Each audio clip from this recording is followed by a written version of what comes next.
Number system चल रहा है। तो नंबर सिस्टम में आज पढ़ेंगे अभाज्य संख्या, सापेक्षिक अभाज्य संख्या, सह अभाज्य संख्याएँ क्या होती है। अभाज्य संख्या तो वो होती है जिसके दो गुणनखंड हो। तो अभाज्य संख्याएँ कौन कौन सी होगी। अभाज्य संख्या 2, 3, 5, 7, 9 नहीं 7, 11 ऐसी संख्याएं अभाज्य संख्याएं होती है जिनके केवल और केवल दो गुणनखंड हो। एक तो वो खुद होगी और एक होगा, तो ये अभाज्य संख्या है। तो फिर सापेक्षिक अभाज्य संख्या क्या होगी। जो सापेक्षिक अभाज्य संख्या होती है ना, तो ऐसी दो संख्याएं जिनका HCF मतलब महत्तम समापवर्तक 1 होगा, तो वह संख्याएं सहअभाज्य संख्याएं सापेक्षिक सहअभाज्य संख्या कहलाएगी। तो इनका HCF बराबर कितना होना चाहिए, 1। ऐसी संख्याएं जिनका HCF 1 होता है वह संख्याएं सापेक्षिक अभाज्य संख्याएं कहलाती हैं। अगर एग्जाम्पल के तौर पर हम लें 2,3, देखिए सापेक्षिक अभाज्य संख्या, इनका LCM HCF कितना है, 1 है। 5,11 इसका HCF 1 है। 25,28 देखिए इसका HCF भी कितना है, 1 है। तो जिनका HCF 1 होगा वह संख्याएं सापेक्षिक सहअभाज्य संख्याएं कहलाती है। अब यहाँ है, ये तो सापेक्षिक अभाज्य संख्या है और ये सहअभाज्य संख्याएं। सहअभाज्य संख्याएं क्या होती है, जो सहअभाज्य संख्याएं होती है ना, उनका HCF भी कितना होता है, उनका HCF भी 1 होता है। यहाँ एग्जाम्पल हम लिखेंगे तो देखिए 2,3, 5,7, 2,7 कुछ भी हम लिख सकते हैं। जिनका HCF कितना हो,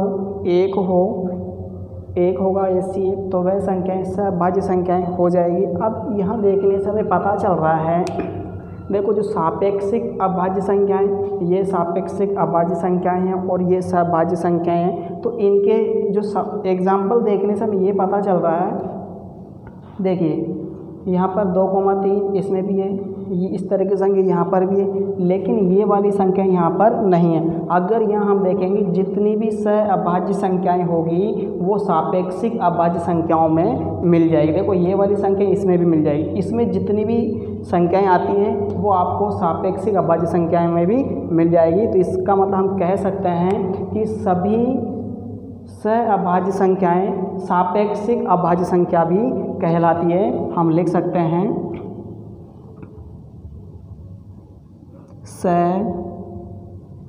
सहअभाज्य संख्याएं, सहअभाज्य संख्याएं सापेक्षिक अभाज्य संख्या कहलाती है। टेंस प्राइम नंबर यानी जुड़वा अभाज्य संख्या। जुड़वा अभाज्य संख्या क्या होती है कि ऐसी दो अभाज्य संख्याएं जिनका अंतर 2 हो तो वह जुड़वा अभाज्य संख्याएं कहलाएगी। मतलब क्या है, देखो जुड़वा अभाज्य संख्या, तो ऐसी दो अभाज्य संख्याएं जिनका अंतर कितना हो, 2, जुड़वा है 2 संख्याएं अंतर 2, तो ऐसी दो संख्याएं जिनका अंतर 2 होगा तो जुड़वा अभाज्य संख्याएं कहलाएगी। वो संख्याएं अभाज्य भी होना चाहिए और इनका अंतर 2 भी होना चाहिए, तो वो कौन सी संख्या कहलाएगी, जुड़वा अभाज्य संख्या कहलाएगी। तो देखिए यहाँ अंतर कितना होना चाहिए, अंतर होगा 2। उदाहरण के माध्यम से हम समझते हैं, जैसे 5,7 देखिए इन दोनों का अंतर कितना है, इन दोनों का जो अंतर है 2 है। इसका मतलब ये जुड़वा अभाज्य संख्या कहलाएगी, क्योंकि ये दोनों अभाज्य संख्याएं भी हैं और इनका अंतर भी 2 है। इसका मतलब जुड़वा अभाज्य संख्या कहलाएगी। मतलब ये हो जाएगा ट्विंस प्राइम नंबर, ये संख्या ट्विंस प्राइम नंबर होगी। दूसरा एग्जाम्पल 3,5 देखिए ये दोनों अभाज्य संख्याएं हैं और इनका अंतर भी 2 है। इसका मतलब ये हुआ कि ये संख्या भी जुड़वा अभाज्य संख्या हो जाएगी। दूसरा उदाहरण हम देखते हैं 7,11। आप मुझे ये बताइए इसका अंतर 2 है क्या? इसका अंतर 2 नहीं है, तो फिर इसका अंतर कितना है? इसका अंतर 4 है। तो 4 है तो ये जुड़वा अभाज्य संख्या नहीं हो सकती है। इसका अंतर कितना है? 4। तो ये जुड़वा अभाज्य संख्या नहीं हो सकती। क्यों नहीं हो सकती है? अभी आपको बताया है कि ऐसी 2 अभाज्य संख्याएं जिनका अंतर 2 होगा तो वह जुड़वा अभाज्य संख्या कहलाएगी, लेकिन यहाँ पर अंतर 4 है, इसलिए ये जुड़वा अभाज्य संख्या नहीं कहलाएगी। और दूसरा उदाहरण लेना चाहें तो 11,13। तो यहाँ आप अंतर देखिए, यहाँ अंतर कितना है? देखो अभाज्य संख्याएं भी है और अंतर भी 2 का है। इसका मतलब क्या हुआ कि ये जुड़वा अभाज्य संख्या कहलाएगी। ये भी जुड़वा अभाज्य संख्या है, अंतर 2 है। ये भी जुड़वा अभाज्य संख्या, यहाँ भी अंतर 2 है और यहाँ भी अंतर 2 है, तो ये भी जुड़वा अभाज्य संख्या कहलाएगी। अगर दूसरा एग्जाम्पल देखें तो आप बताइए ये 2,3 क्या कहेंगे इसके बारे में? क्या ये जुड़वा अभाज्य संख्या है? हाँ, ये बिल्कुल जुड़वा अभाज्य संख्या है। क्यों है? ये जुड़वा अभाज्य संख्या नहीं है। क्यों नहीं है? देखो इसका अंतर कितना है? जो इसका अंतर है 1। इसका अंतर कितना है? 1। तो इसका अंतर 1 है, तो ये जुड़वा अभाज्य संख्या नहीं होगी। तो जुड़वा अभाज्य संख्या वह संख्या होती है जिनका अंतर 2 हो। बस आपको ये ध्यान रखना है, अभाज्य संख्याओं का जो अंतर है ना, वो कितना होना चाहिए? 2 होना चाहिए। 2 होगा तो जुड़वा अभाज्य संख्या। अभाज्य संख्याएं ज्ञात करना, हमें अभाज्य संख्याएं ज्ञात करनी है। तो जैसे सवाल में पूछा जाएगा आपसे कि 1 से 10 के मध्य कितनी अभाज्य संख्याएं होगी, 10 से 20 के मध्य कितनी अभाज्य संख्याएं होगी, 40 से 70 के बीच में कितनी अभाज्य संख्या होगी। ये सब क्वेश्चन आपसे पूछा जाएगा। तो देखिए किस तरीके से हम इनको करेंगे। यहाँ हमने लिखा है 1 से 10 के मध्य कितनी अभाज्य संख्या होगी, 10 से 20, 20 से 30, 30 से 40, 40 से 50। इस तरह कोई सा भी क्वेश्चन आ सकता है। तो कितनी अभाज्य संख्या होगी, ये क्वेश्चन आपसे पूछा जाता है। हो सकता है आपसे पूछ लेगा कि 1 से 50 के मध्य कितनी अभाज्य संख्या होगी, तो कैसे हम ज्ञात कर पाएंगे।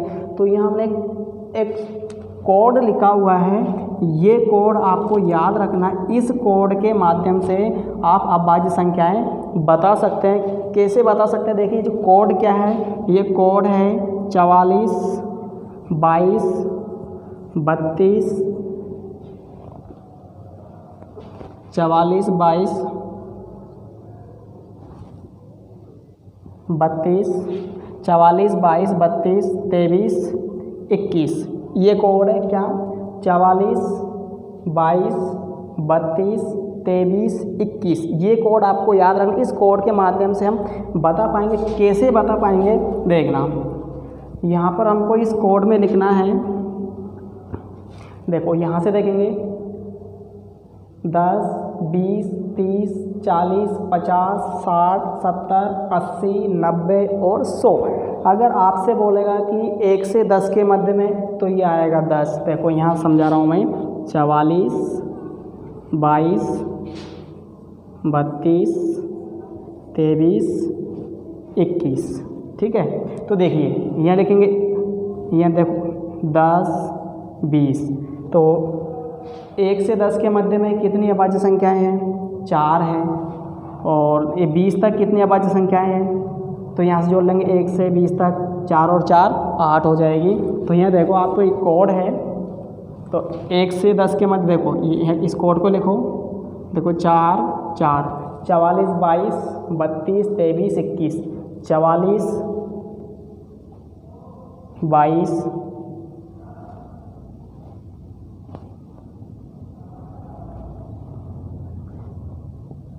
32, 23 और 21। ये सबसे इम्पोर्टेंट है, ध्यान देना। अब ये जो वाला कोड है हमने ऐसे लिखा है। देखिए कोई पूछे क्वेश्चन आपसे पूछ लिया 1 से 10 तक के मध्य कितनी है? 4 अभाज्य संख्याएं हैं। 10 से 20 के मध्य 4 अभाज्य संख्याएं। 20 से 30 के मध्य 2 अभाज्य संख्याएं। तो इस तरह कोई सा भी क्वेश्चन हम हल कर सकते हैं। देखिए कुछ क्वेश्चन हमने बोर्ड पे लिखे हैं। तो यहाँ देखिए अभाज्य संख्या हमें ज्ञात करना है। यहाँ उसने पूछा 1 से 50 के मध्य अभाज्य संख्याएं बताइए, 1 से 100 के मध्य अभाज्य संख्याएं बताइए, 20 से 70 तक के मध्य अभाज्य संख्याएं बताइए, 40 से 90 के बीच में कितनी अभाज्य संख्या होगी। कुछ क्वेश्चन यह है, देखते हैं हमारा आंसर क्या आता है। बोला है उसने 1 से 50 के मध्य। हाँ, इसके पहले आप ये एक चीज़ और समझ लो। जैसे संख्याएं बोला उसने कि कितनी अभाज्य संख्याएं किस किस के बीच में होगी, तो आपको एक कोड लिखा है 44, 22, 32, 23, 21। ये आपको याद रखना है, इसके माध्यम से ही हम कर पाएंगे।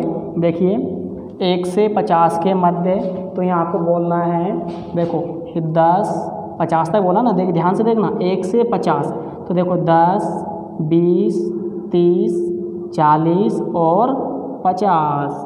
तो 50 तक कितनी संख्याएं हैं, गिन लो।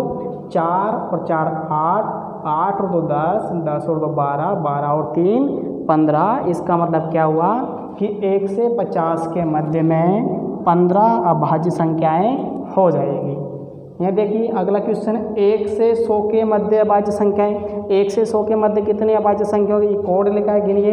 देखो 10, 20, 30, 40, 50, 60, 70, 80, 90 और 100। तो काउंट कर लो, जोड़िए इनको।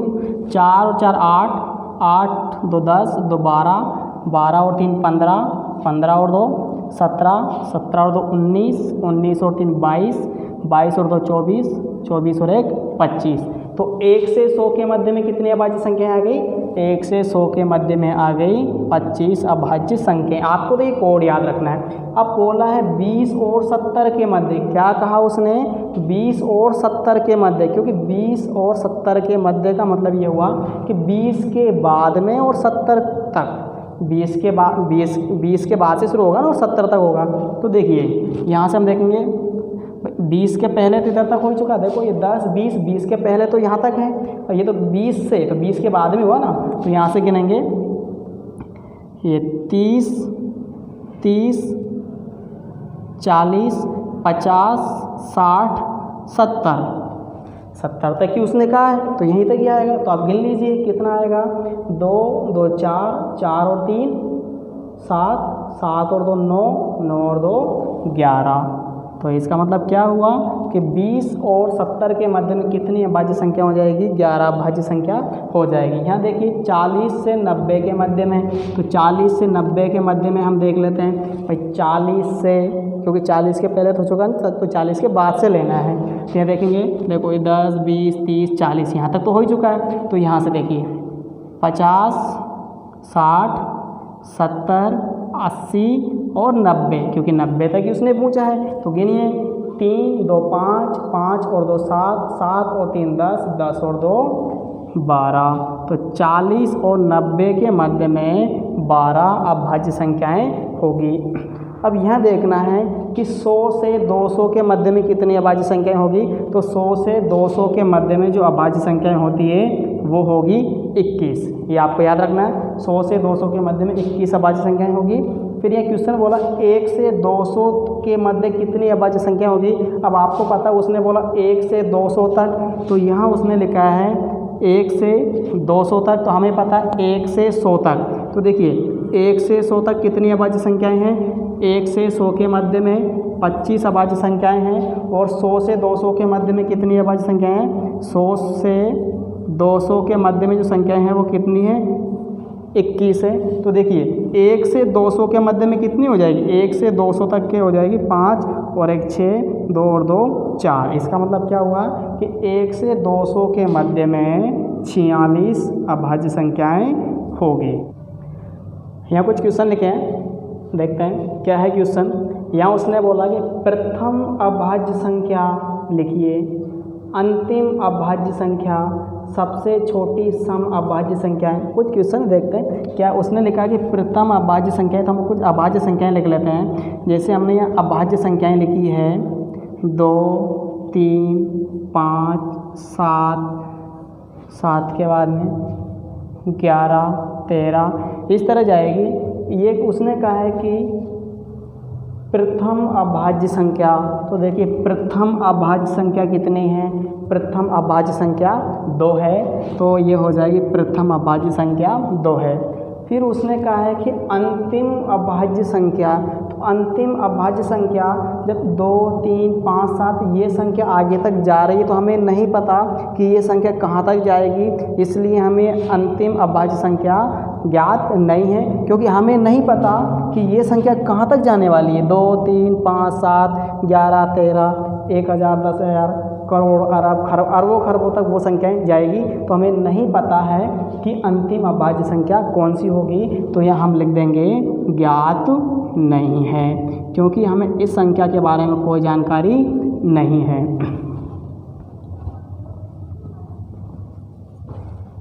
सबसे छोटी सम अभाज्य संख्या। तो सबसे छोटी भी यही है और सम भी यही है, तो इसका मतलब सबसे छोटी सम अभाज्य संख्या कितनी हो जाएगी, वो हो जाएगी 2। फिर अगला क्वेश्चन है सबसे छोटी विषम अभाज्य संख्या। सबसे छोटी होना चाहिए और विषम भी होना चाहिए, तो हमने देखा कि सबसे छोटी और विषम, देखो 3 विषम संख्या भी है और सबसे छोटी अभाज्य संख्या भी है, तो इसका मतलब जो आपका आंसर यहाँ हो जाएगा 3, ये सबसे छोटी और विषम अभाज्य संख्या है। फिर उसने कहा है 2 अंकों की सबसे बड़ी और सबसे छोटी संख्या का योग व अंतर बताइए। उसने कहा है कि 2 अंकों की सबसे बड़ी और सबसे छोटी संख्या का योग व अंतर, यदि हम योग करें और यहाँ हमें करना है अंतर का मतलब होता है घटाना या घटाव आपको करना है। देखो 2 अंकों की सबसे बड़ी और सबसे छोटी संख्या का योग और अंतर, तो जो 2 अंकों की जो सबसे बड़ी संख्या होती है वो होगी 97 और 2 अंकों की सबसे छोटी संख्या होगी वो होगी 11। उसने बोला कि योग करिए और अंतर करिए। देखो ये तो 2 अंकों की सबसे बड़ी है, 2 अंकों की सबसे छोटी अभाज्य संख्या है। बोला कि योग और अंतर, तो इनका योग करेंगे तो 7 और 1 8, 9 और 1 10, तो ये 108 आंसर आएगा। और यदि उसने अंतर की अगर वो बोलेगा तो अंतर यानी माइनस कर देंगे, 7 में से 1 जाएगा तो 7 में से 1 गया तो 6 बचेगा, 9 में से 1 जाएगा 8 बचेगा, ये है 86। यदि मान लीजिए उसने क्वेश्चन आपसे पूछ लिया कि 2 अंकों की सबसे बड़ी और सबसे छोटी संख्या का गुणनफल क्या होगा, तो यहाँ हम गुणा करके देख लेंगे। 97 को 11 से गुणा करेंगे तो ये हो जाएगा, आपको शॉर्ट ट्रिक बता रखी है वैसे, आप देखिए कितना है ये 9 7, ऐसा कैसा लिखेंगे, दोनों को जोड़ेंगे 9 और 7 कितना होता है 16, एक यहाँ से हासिल जाएगा, तो ये हो जाएगा 9 और 1 10, ये 6 और ये 7, तो 1067 आपका आंसर होगा। ये फिर आप सिंपल ही गुणा करके देख लीजिए कैसे गुणा करेंगे। देखिए 97 को गुणा करें किससे, 11 से, तो देखो 1 7 7, 1 9, 1 7 7, 1 9, इस तरह से आप कर सकते हैं। कुछ क्वेश्चन लिखे हुए हैं, देखते हैं। निम्न में से कौन सी अभाज्य संख्या है। यहाँ हमें देखना है कि निम्न में से कौन सी अभाज्य संख्या है। तो देखिए अभाज्य संख्या मतलब उसमें किसी का भाग नहीं जाना चाहिए, अभाज्य संख्या में किसी का भाग नहीं जाता है, तो उसमें जब भाग नहीं जाता या तो 1 का जाएगा या फिर स्वयं संख्या का जाएगा, मतलब उसके अलावा किसी और दूसरे संख्या का भाग नहीं जाता है। तो ये हमने देखा कि 95 में देखो 5 का भाग जाता है, तो ये तो अभाज्य संख्या हो नहीं सकती। 63 में देखो 6 और 3 9, 9 में किसका 3 का भाग जाएगा, 9 का भाग जाएगा, तो 63 भी एक भाज्य संख्या है, अब भाज्य संख्या नहीं है। देखो 96 ये सम संख्या है, तो इसमें भी अलग से 2 का भाग जाएगा। और 101 में किसी का भी भाग नहीं जाएगा, तो इसका मतलब ये हुआ कि आपकी अभाज्य संख्या 101 होगी, ये आपका आंसर है। यहाँ दिया है अगला क्वेश्चन, 50 और 80 के बीच अभाज्य संख्याओं का योग। 50 और 80 के मध्य में कितनी अभाज्य संख्याएं हैं, उनका योग आपको बताना है। ये ऑप्शन दिया है 400, 463, 382 और 391। इनमें से कौन सा आपका आंसर होगा, चलो देखते हैं। उसने लिखा कि 50 और 80 के मध्य में अभाज्य संख्याओं का, तो 50 और 80 के मध्य अभाज्य संख्या निकाल लेते हैं। 50 और 80 के मध्य तो ये अभाज्य संख्या हो जाएगी 53, 59, 61 हो जाएगी, 67, 71, 71 के 72, 73, 73 के बाद कौन सी संख्या होगी 73 और 79।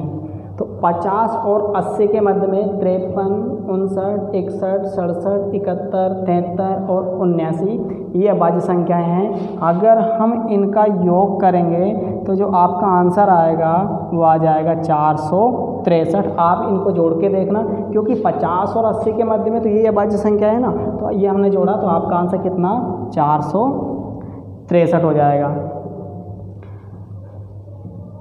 निम्न में से कौन सी विषम अभाज्य संख्या है? निम्न में से कौन सी विषम अभाज्य संख्या, तो आपको ये बताना है कि वह संख्या विषम होना चाहिए और अभाज्य संख्या भी होना चाहिए। तो ये हमने देखा कि देखो 101 विषम संख्या भी है और अभाज्य संख्या भी है, 97 विषम संख्या भी अभाज्य संख्या भी है, 67 विषम संख्या भी अभाज्य संख्या भी है। तो वैसे देख लो जितनी अभाज्य संख्याएं होती है वो सभी विषम संख्याएं भी होती है। तो यहाँ देखा ये भी विषम अभाज्य संख्या, ये भी विषम अभाज्य संख्या और ये भी विषम अभाज्य संख्या। इसका मतलब क्या हुआ कि यहाँ पर सभी की सभी विषम अभाज्य संख्या हो जाए, क्योंकि सभी आपके आंसर सही है। नेक्स्ट क्वेश्चन है, निम्न में से कौन सी विषम भाज्य संख्या है? निम्न में से कौन सी विषम भाज्य संख्या? यहाँ उसने बोला था विषम अभाज्य और यहाँ है विषम भाज्य। विषम भाज्य का मतलब ये कि वह संख्या विषम भी होना चाहिए और भाज्य भी होना चाहिए। भाज्य संख्या का मतलब ये होता है कि भाग जाना चाहिए। तो हमने देखा कि 17, देखो विषम संख्या, पहले विषम देख लो, विषम संख्याएं सभी हैं, कोई दिक्कत नहीं, विषम तो है। हमें देखना भाज्य संख्या, क्योंकि विषम तो सब में है, तो हमें देखना है कि भाज्य संख्या क्या है। 17 अभाज्य संख्या है, ये आपका आंसर नहीं हो सकता। 97 ये भी आपका आंसर नहीं, क्योंकि ये भी एक अभाज्य संख्या है। 77 देखिए 77 में 11 का भाग जाता है, तो ये संख्या कौन सी है? ये संख्या भाज्य संख्या है, तो ये ही आपका आंसर हो जाएगा। ये विषम भी है और भाज्य भी है, देखो 11 से विभाजित हो रही है। और बात करें 67 की, तो 67 एक अभाज्य संख्या, तो ये आपका आंसर नहीं हो सकता है।